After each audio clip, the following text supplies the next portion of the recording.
back to another Lukeovision video, and welcome back to my series of Ew, that's rank! Yes, Ew, That's Rank, the series where I'm going to be getting every country that have participated in Eurovision from 2010 all the way through to current day 2021 and ranking them in order of my favourites, starting from my 12th place all the way through to my 1st place. And this series runs in conjunction with my Eurobattle Series, where we get 2 countries and I order them in terms of my favourites yet again, and then they battle it off so I can find out who is my all-time favourite country, and eventually my all-time favourite song. Ooh. And in today's video, guys, yes, you have already found out because you can read, you clicked on this video, I am going to be ranking my favourites from Croatia. Ooh. Following suit with Serbia last week, I thought it'd be a great idea to move on to Croatia. Now for me, looking back at Croatia, I do get excited for them every year, so it's fair to say it is a country that I really admire at Eurovision.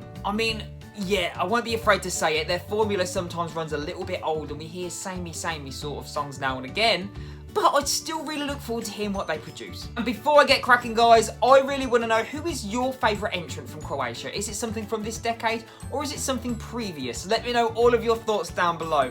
And I'll be really excited to hear if you prefer Croatia or Serbia. That's also something I'll be really interested in hearing, guys. So please let me know all of your thoughts and all of your opinions down below in that comment section, because it's you guys and your opinions that really makes this series work, because I love to see if we have any matching opinions or if we are on completely different wavelengths. But that's what makes Eurovision so special. So, it's time to be frank. Let's rank! Okay guys, so in last place, yes, somebody has to come last, no hate, no shade, but in terms of this entry, possibly yes, there's hate and shade. I have gone with 2011 Celebrate. Guys, I don't know what to say. This song, I just cannot deal with it. And don't get me wrong, I don't hate it, I just dislike it. I just find it so tacky and so cheesy. And yes, I know I've said on various occasions that I am a tacky and cheesy kind of boy, but this, oof, it sounds so demo-y. There are these really obnoxious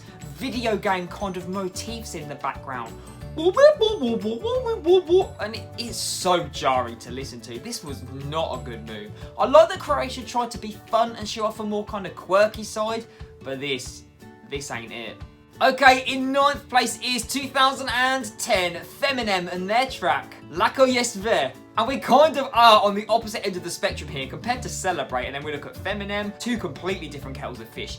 These girls look like Greek goddesses. The way they are dressed, the way the aesthetics are on stage, they're so elegant, they're so graceful. And the song is an emotional ballad, and it does really have a lot of passion and feeling connected to it.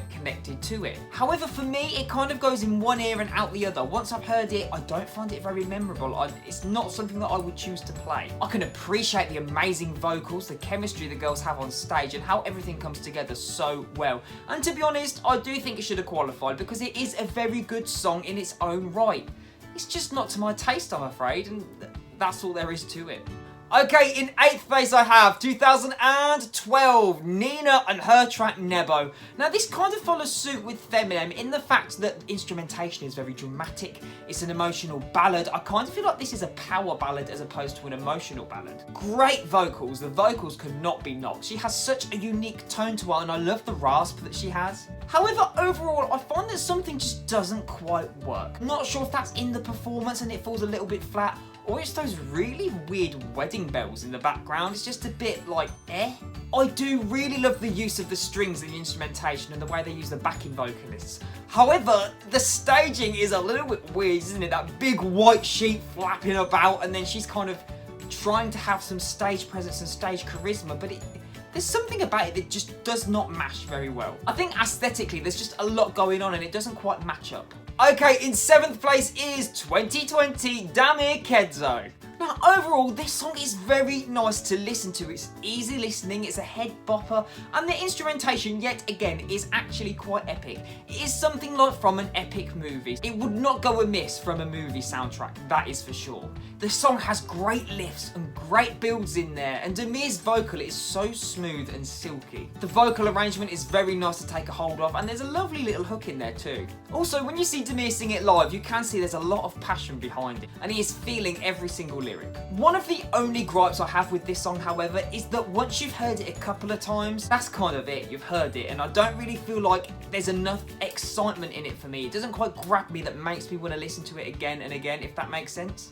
Okay guys, in 6th place is 2013. Clappers, Samora and their track, Nigeria. I'm sorry. Now guys, when you take an operatic act to Eurovision, you cannot go wrong. No matter who you are, no matter what walk of life you come from, it's that timeless and elegant sound that really just hits home. And it does hit differently compared to all of your modern trashy pop songs. A sound like this works incredibly well and is a surefire to do well. So I'm not entirely sure why it didn't in 2013. Amazing harmonies, amazing vocals, the song has a lovely progression, and all of the singers on stage really owned it and had their own time to shine. May that have come from the harmonic values or solo moments. I kind of feel like, from the listener's perspective, maybe it didn't qualify because it does kind of sound more like a lullaby than it does a dramatic, operatic, emotional ballad. I'm not sure. I'd love to know your thoughts on that one, guys. Okay, in 5th place is another one that I am not entirely sure why it didn't qualify. 2018, Franca and her track, Crazy. That was my best Franca impression. Now, guys, call me crazy, but this song has a little bit of a dark pop, gritty edge to it. Belgium are shaking. Franca has this sultry, yet devious kind of stage presence to her, and I feel like she is fierce and a force to be reckoned with. And I think she was very subtle about it as well. She was very still on stage. She was only really moving her hands and her arms, and all of that passion and aggression really came through her facial expressions and the way that she ended her notes and ended her vocals. The end of the vocal line, there'd be little inflections here and there, or she'd emphasise specific words, and it really made it for a more intriguing listen. I feel like this was robbed alongside Zibs in 2018. Both songs very, very good, and I don't know why they didn't qualify. Maybe they were both a little bit too gritty and dark. Crazy kind of comes across as a bit possessive, doesn't it? And Stones from Zibs comes across as very angry and very punk rocky. Maybe it was something to do with the music at the time. Maybe it didn't sit right with people because it was a little bit darker. I don't know. It is varied enough to keep you entertained and keep you engaged, especially in the middle when she starts talking in a broken British/American accent. We won't go there. But aesthetically, it was very, very pleasing. I just wish they did more with the staging because they could have done so much. It had so much potential to be a big stage show or something nitty gritty, and it was just, it kind of feels like the staging was a little bit lazy. Okay, in 4th place is 2017, Jackass and his track, My Friend. Now guys, this is how you make novelty work. Jackass successfully kind of got that timeless classic kind of sound and mixed it with a novelty factor, and it worked incredibly well. On paper it shouldn't have worked, but it did. It kind of gave me Phantom of the Opera vibes. You know when someone's wearing a mask, but it's kind of like person A, person B. I just thought it was a stroke of genius, and it was definitely novelty, but he also backed up the novelty with a great deal of talent and outside of the box thinking. Is it a song I choose to listen to? Not really, no. However, it is very, very memorable, and it was a proper moment. Okay guys, in 4th place is 2016, Nina and her track Lighthouse. Yes, she may have won the Barbara Dex Award, but she has won 4th place in my books. This song is so quirky, so fresh, and I feel like it was really reflective of the type of music that was around in 2016. It was a mid-tempo banger, wasn't it? She came across really hipster and had a really modern way of singing with these little inflections at the end of her vocal line. She is a very unique character, and that really came across in the song as well. I think it was a very fresh perspective. The way that she drew an audience in, and all she did was really shake her hands around. Let's be honest. Okay guys, in 2nd place is 2021, Albina and her track TikTok. What a travesty. You know what guys, Croatia get the Lukeovision award for the most injustices and non-qualifications. They send so many decent tracks and they don't qualify, and I don't know why. Croatia has slept on, stop sleeping on Croatia. Albina really came back for 2021, meaning business. She brought a contemporary modern bop that a lot of people drew comparisons to Billie Eilish. And the only thing that let her down, I think, is that in her semi there were too many similar sounding songs. You had Eden and Set Me Free, and in the running order it was too similar, too close to each other. But there is no denying this song is an absolute powerhouse of a bop. It is powerful, it packs a punch, and she just oozes sexiness, and fierceness. She did not come to play, she came to slay, and slay she did. She has a way of really turning it on and turning it off, the way her stage presence goes from one mood to another. Like in the verses, she's so fierce and means business, and then in the choruses, like her inner dance diva comes out, she kind of changes her persona, but then in the bridge, it kind of goes really sultry, whilst at the same time, still managing to show off those impressive vocals. Yeah, they were a little bit shaky at times, but come on, she was doing a lot of dancing. Okay guys, which means in first place is my all-time favourite Croatian track. Don't come for me, don't hate me, it's just my taste. You can comment all you like, but I've probably heard it all before. Soz Hud. It is 2019 Rocco Blažević with his track, The Dream. Yes guys, you may think I'm crazy. Yes guys, you may think I'm weird. Yeah, you may think I have awful music taste. Whatever. I know people didn't like this song, and I know some people really loved this song. I'm in the minority of people who really loved this song. When a ballad can take me, I know in my heart it is special.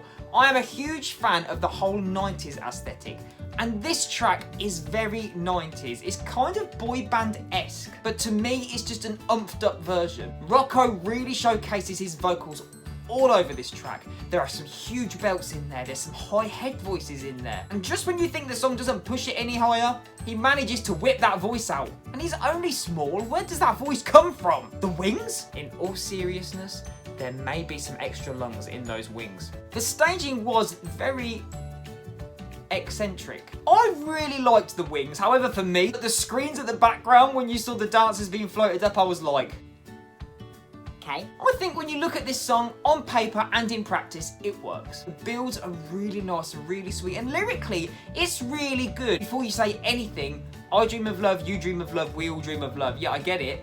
But the builds, we have lived the darkest night waiting for the day. Now the time for us is right to arise and say, do you know what I mean? There's some really nice moments in there, and it is so overshadowed and so overlooked. And I will forever be preaching #justice for Rocco until I die. It will probably be on my gravestone. Whew! There we have it guys, there was my rank for Croatia 2010 to 2021. Tell me, what did you think? Who is your favourite entry from Croatia? Let me know all of your thoughts down below. I can't wait to start getting into your comments. But that is all from today's Ew, That's Rank. If you enjoyed this series, please be sure to hit that thumbs up button, that subscribe button, and that bell notification button. Then you can stay up to date with all of the countries as they come out. And if you hit that link up the top there, it will take you straight to the playlist and you won't miss your favourite country. However guys, that is all from me today. All that's left for me to say is thank you so much for watching. Please stay safe, look after yourselves, and I'll see you in the next one. Take care everybody. Goodbye.